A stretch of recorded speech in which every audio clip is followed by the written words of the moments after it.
आज की क्लास में हम बात करने वाले हैं मेन्यू एंड कमांड्स के बारे में। और आज हम बात करेंगे रिबन और टूल बार एंड बटन्स के बारे में। तो सबसे पहले मैं आपको बता देता हूँ कि एमएस वर्ड में मेन्यूज़ और कमांड होते क्या है। तो मेन्यूज़ जिसके द्वारा हम अपने डॉक्यूमेंट में फॉर्मेटिंग कर सकते हैं उन्हें मेन्यूज़ बोला जाता है। ठीक है, मेन्यूज़ ऐसे ऑप्शंस होते हैं जिससे हम चूज़ करके उसमें फॉर्मेटिंग कर सकते हैं, जैसे फॉर एग्जांपल साइज़ को बढ़ाना, कलर करना। तो ये सारी चीज़ें आपको मेन्यूज़ के द्वारा मिलती हैं। तो हम बात कर लेते हैं कि हमें मेन्यूज़ में मिलता क्या क्या है। तो माइक्रोसॉफ्ट ऑफिस 2013 में रिबन का उपयोग करके आप लॉजिकल एवं व्यवस्थित कुछ कार्यों के लिए कमांड खोजने में मदद करने के लिए डिज़ाइन किया गया। कहने का मतलब ये है कि रिबन के द्वारा ये जो एरिया आपको दिखाई दे रहा है वो उसे रिबन बोला जाता है। इसमें जो आपको ऑप्शंस देखने को मिलते हैं वो होते हैं मेन्यूज़। मेन्यूज़ में जो ऑप्शंस आपको मिलते हैं उसके द्वारा आप काम यानी कि डॉक्यूमेंट को डिज़ाइन कर सकते हो, जिसे आप माइक्रोसॉफ्ट वर्ड विंडो के शीर्ष पर देखते हैं। यहाँ एम एस वर्ड के साथ आपका प्राथमिक इंटरफेस होता है। यह आपको वर्ड में उपलब्ध कमांडों तक पहुँचाने की अनुमति देता है। रिबन 3 भागों में डिवाइड होता है। पहला होता है टैब, दूसरा होता है ग्रुप, तीसरा होता है कमांड। तो पहला मैं आपको बता देता हूँ, ये होते हैं आपके टैब्स। ठीक है, दूसरा होता है रिबन और इसके अंदर जो आपको ऑप्शन दिखाई दे रहे हैं जैसे क्लिपबोर्ड, फॉन्ट, पैराग्राफ, ये होते हैं सारे कमांड्स। ठीक है, तो फिर मैं आपको आगे बता देता हूँ। तो टैब में सबसे पहले मैं आपको बता देता हूँ कि टैब यानी कि मेन्यूज़, जो आपको मेन्यूज़ हम जिसको बोलते हैं उन्हीं को टैब बोलते हैं। तो आपको मैं बता दूँ टैब होते कौन कौन से इसके अंदर। तो इसके अंदर फर्स्ट टैब होता है फाइल नाम से, दूसरा रहेगा होम नाम से, तीसरा रहेगा इंसर्ट नाम से,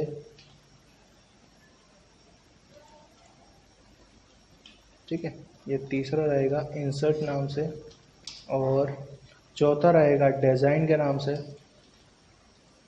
ये आपको 13 के हिसाब से बता रहा हूँ मैं। ठीक है, जबकि अगर आप 7 में देखोगे तो 7 में आपको डिज़ाइन मेन्यू देखने को नहीं मिलता है। जो भी सेटिंग दी गई है वो आपको पेज लेआउट में ही दे दी जाती है, लेकिन जबकि यहाँ पर दोनों को अलग अलग कर दिया गया ताकि उसे आसानी से ढूंढकर हम काम कर सकें। ठीक है, चौथा यहाँ पर होता है रेफरेंस मेन्यू।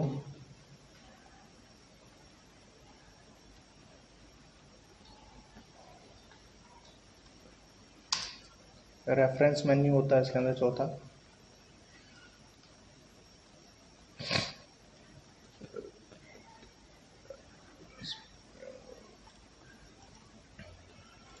ठीक है, और पांचवा यहाँ होता है मेलिंग।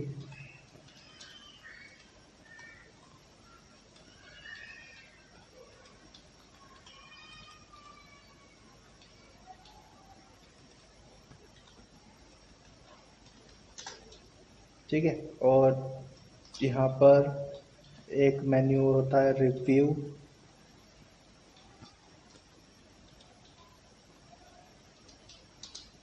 ठीक है, और यहाँ पर होता है नेक्स्ट मेन्यू व्यू। ये इन्हें टैब्स भी बोला जाता है, याद रखिएगा, इनको ही मेन्यूज़ बोला जाता है। अब मैं आपको बताने जा रहा हूँ कि यहाँ पर जो कमांड होते हैं वो कौन कौन से होते हैं। तो कमांड जो इनके अंदर आपको सब मेन्यूज़ दिखाई देते हैं उन्हें यहाँ पर कमांड ग्रुप बोला जाता है। जैसे कि आपको होम मेन्यू में देखने को मिल जाता है clipboard, font, paragraph, style, editing, ये फॉन्ट मेन्यू का कमांड्स है। ठीक है, होम मेन्यूज़ के। अब अगर आप पहले इंसर्ट मेन्यू में जाओगे तो उसके अकॉर्डिंग भी यहाँ पर चेंज हो जाएंगे। जैसे सबसे पहले आपको मिल जाएगा पेजेस नाम का मेन्यू, सब मेन्यू। ठीक है, फिर दूसरा टेबल, तीसरा आपको मिल जाएगा एलिस्ट्रेशन के नाम से, चौथा ऐप के नाम से, पांचवा मीडिया के नाम से, छठा लिंक, और यहाँ पर मिल जाएगा comment, header, footer, tags, add symbol. ठीक है, अगर आप डिज़ाइन मेन्यू में जाते हो तो डिज़ाइन मेन्यू में आपको अलग ऑप्शन मिलेंगे, थीम्स, डॉक्यूमेंट फॉर्मेटिंग के नाम से रहेगा ये पूरा। ठीक है, उसके बाद यहाँ पर रहेगा पेज बैकग्राउंड। उसके बाद अगर आप पेज लेआउट मेन्यू में जाते हो तो यहाँ आपको फर्स्ट मिलेगा पेज सेटअप के नाम से, दूसरा पैराग्राफ के नाम से, और तीसरा अरेंज के नाम से। और यहाँ पर अगर आप रेफरेंस मेन्यू में जाते हो तो यहाँ पर आपको मिलेगा table of content, footnote, biography, ठीक है, और caption, index, table of table of authorisation, ठीक है। उसके बाद अगर आप मेलिंग में जाते हो तो create, start mail merge, write and insert field, preview result and finish. अगर आप व्यू में जाओगे तो यहाँ पर आपको अलग अलग टाइप के व्यू देखने को मिल जाएंगे। रिव्यू में है फिलहाल अभी हम। Proofing, command, tracking, change, compare और प्रोटेक्ट। और यहाँ पर आपको मिल जाएगा view, show, zoom, windows, macro. तो ये जो आपको ऑप्शंस मैंने बताए वो उन्हें बोला जाता है कमांड। अब बात ये आती है कि नेक्स्ट हम अगर रिबन की बात हमने कर ली है तो टूल बार और बटन्स होते क्या। तो टूल बार और बटन्स की हम अगर बात करें तो टूल बार्स का मीन्स होता है, यदि अगर आप टूल बार के साथ काम करना चाहते हो तो यहाँ पर आपको टूल बार के ऑप्शन भी देखने को मिल जाएंगे। तो जैसे कि मैं आपको बता देता हूँ टूल बार, तो टूल टैब्स यानी कि टूल बार मुख्य टैब के अलावा कई टूल टैब होते हैं जिनमें आमतौर पर उपयोग किए गए कमांड शामिल होते हैं। सबसे अधिक इस्तेमाल किए जाने वाले टूल टैब में से कुछ हैं, जैसे स्मार्ट आर्ट, जैसे कि ये आपको दिखाई देगा इंसर्ट मेन्यू में स्मार्ट आर्ट ही रहेगा, ठीक है। चार्ट, ड्राइंग टूल, इनको ड्राइंग टूल बोला जाता है, पिक्चर टूल, ठीक है। टेबल, तो ये हेडर फुटर, तो ये आपके टूल टैब होते हैं यानी कि आपके टूल बार। उसके बाद अगर आप बात करें कि भाई यहाँ पर बटन्स कौन कौन से आपको मिल जाएंगे, तो बटन्स आपको यहाँ पर देखने को मिल जाएंगे। यहाँ पर जैसे कि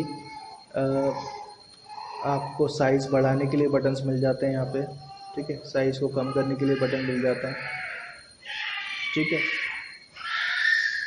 यहाँ पर बटन्स के ऑप्शन आपको मिल जाते हैं, साइज़ को बढ़ाने के लिए, साइज़ को कम करने के लिए, बोल्ड, इटैलिक, अंडरलाइन करने के लिए, तो ये बटन्स होते हैं, ठीक है। तो इन बटन्स की सहायता से भी आप फॉर्मेटिंग कर सकते हैं। तो यहाँ पर आपको कुछ ऑप्शंस मैंने आप बताए, जिसमें मैंने बताया आपको मेन्यूज़ एंड कमांड्स, ठीक है, ribbon, tool bar and buttons, ठीक है। नेक्स्ट क्लास में हम इसके आगे बताने वाले हैं।